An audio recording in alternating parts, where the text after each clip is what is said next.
এখন মাল নামছে গাড়িতে, চাল, মুসুরি ডাল আর লবণ। লবণ নামছে, ঠিক আছে, লবণের প্যাকেট সিস্টেম আছে, প্যাকেটে যা আছে তাই আছে।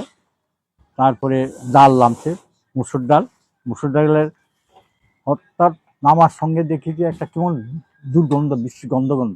মুখটা খোলার পরে দেখা যায় ভিতরে এই জঘন্য অবস্থাটা। ছবি নিয়ে আপনারা দেখেন, আপনারা দেখেন। এই অবস্থায় দেখা গেল পরপর মোট কতটা বস্তা, 5 ব্যাগ, মোট 6 ব্যাগ লুচ্চা সব। এর মধ্যে প্রত্যেকটি একই বাজে অবস্থা, নোংরা, বড় বড় পচা কেকের মধ্যে জমাট হয়ে গেছে। এগুলি কি মানুষকে দেওয়া যায়? দুর্গন্ধ, বিষাক্ত জিনিস।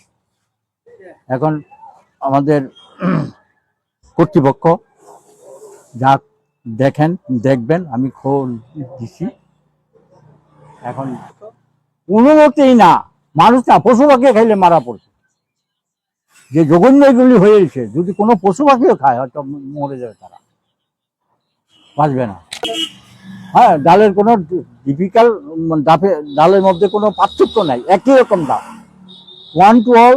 ডালের কোয়ালিটি একই রকম, আমাদেরকে সাপ্লাই দেয়। এখানে ভালো মন্দ কিছু নাই, রেট এক, সারা ত্রিপুরা ব্যাপী একই রেট, একই কোয়ালিটি থাকার কথা। এই যে মানে পচাগুলি, ডালগুলি যে একদম পচে কেক হয়ে গেছে, দলা বেঁধে গেছে, কালো কালো বিশ্রী ভাব।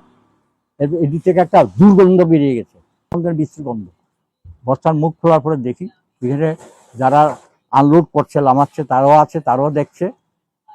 এগুলি বস্তার ভিতরে এই জঘন্য জিনিস কি করে দিল, তারাও আফসোস করছে কেন এগুলি হয় না। এই মাত্র এই মুহূর্তে নামছে এখনো মাল, তার সময় কোথায়? উদ্যোগ কর্তৃপক্ষের আমাদের সময়টা কোথায়?